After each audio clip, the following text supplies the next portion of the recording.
Salmo 129, comentário bíblico expositivo, Warren W. Wiersbe. Os profetas descreveram a destruição de Jerusalém pela Babilônia com o verbo lavrar. Os babilônios afligiram o povo de Judá como quem passa o arado sobre a terra. Versículos 3, 4, Isaías 51, 23, Miqueias 3, 12, Jeremias 26, 17 ao 18. De modo que, provavelmente, este salmo foi escrito depois que os exilados voltaram a Judá. Estavam cercados de povos inimigos que os odiavam, de modo que o tema é apropriado. O salmista fala à nação e aos estados, dizendo que, por mais severa que seja a perseguição, nada pode destruir o povo de Israel. Porém, a Igreja de Deus também tem sido grandemente perseguida ao longo dos séculos, e cristãos fiéis, uma vez, enfrentam hostilidades em nível pessoal. Ora, todos quanto querem viver piedosamente em Cristo Jesus serão perseguidos. 2 Timóteo 3:12. O Salmo nos dá 3 instruções que devemos seguir quando estivermos sofrendo por Jesus Cristo. Primeiro, aceitar. Salmo 129, versículo 1 e 2. A perseguição não é algo estranho, nem na vida de Israel e nem na história da igreja. 1 Pedro 4:12. Perguntar por quê, Senhor? É confessar que não sabemos qual é o lugar do povo de Deus neste mundo perverso.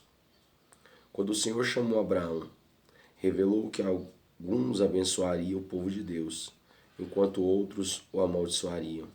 Gênesis 12, do 1 ao 3. Isaac foi perseguido por Ismael. Gênesis 21, do 8 ao 21. Gálatas 4, do 21 ao 31. Os hebreus foram terrivelmente oprimidos no Egito. Salmo 88, 15, Oséias 11, 1. Porém, quanto mais eram perseguidos, mais se multiplicavam. Êxodo 1, do 9 ao 14. E foi lá que a família de Jacó foi transformada em povo e em nação de Israel. Israel sofreu mais do que qualquer outra nação na história e, no entanto, nunca foi destruído.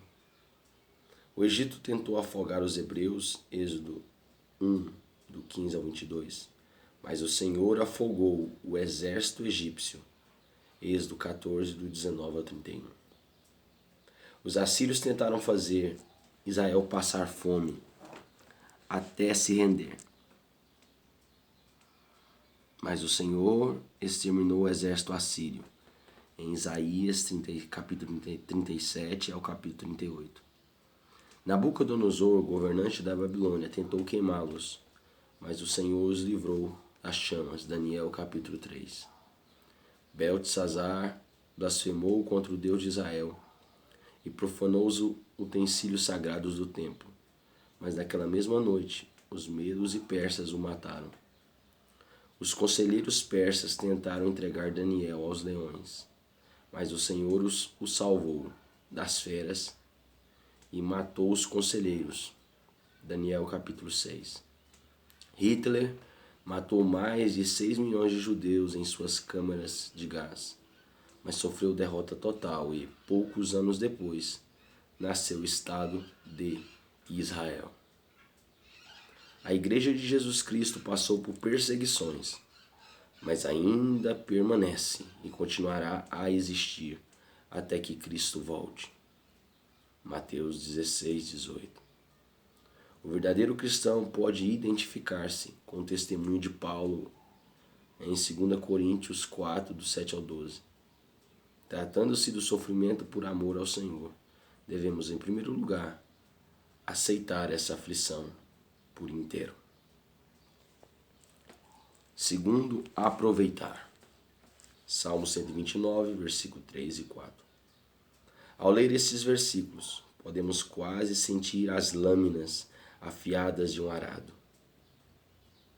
O inimigo tratou Israel como se fosse terra e tripudiou sobre o povo.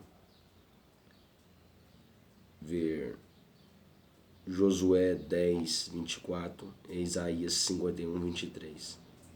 Alguns estudiosos veem na figura do arado as chibatadas às quais os prisioneiros eram submetidos e que deixavam feridas longas e profundas em suas costas. Se esse flagelo faz parte desse retrato, Cristo suportou o mesmo sofrimento e, no entanto, esses açoites produzem cura espiritual em todos aqueles que creem em Cristo. Isaías 56, Isaías 53, 5. A nação de Israel tem sido arada com frequência e sofrido sulcos longos e profundos. Mas que grande colheita de bênção essa nação tem oferecido ao mundo. Um dia, Deus cortou as amarras que prendiam os bois ao arado e Israel foi liberto. Salmo 124, versículo 7.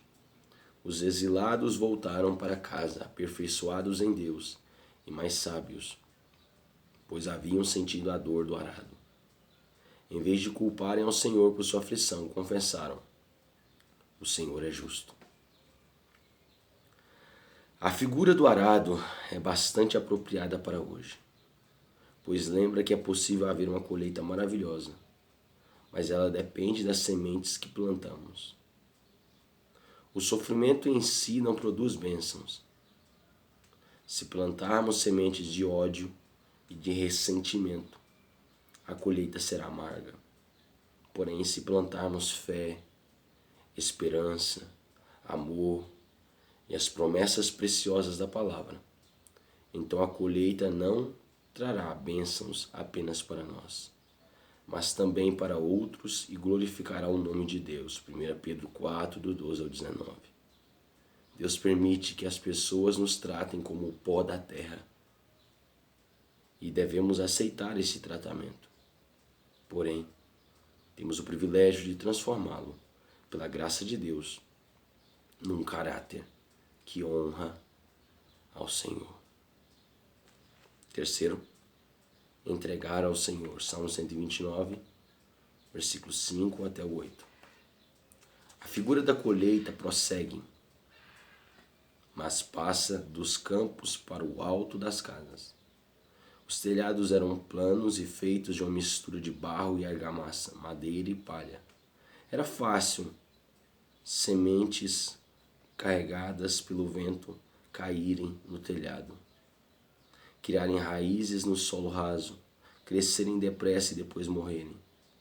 Jesus usou essa figura na parábola do semeador, Mateus 13, 5, 6, 20 e 21.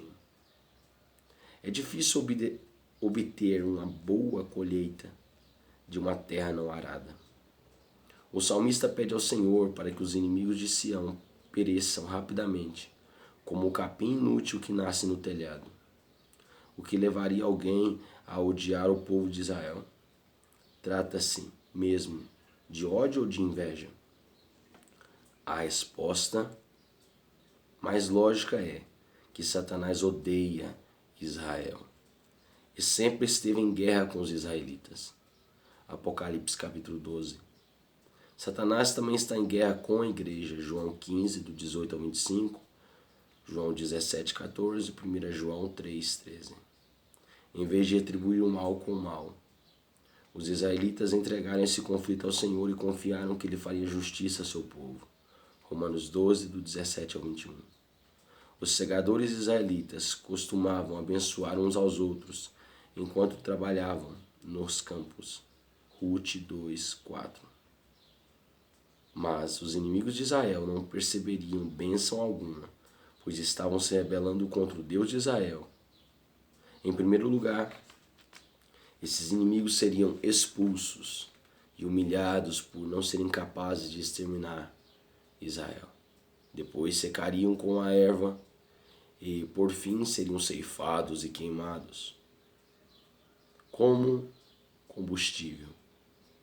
Porém, o povo de Israel poderia sempre dizer ao mundo: nós vos abençoamos em nome do Senhor, pois foi por meio de Israel que o mundo veio a conhecer o verdadeiro Deus vivo, as Escrituras e o Salvador, porque a salvação vem dos judeus. João 4:22.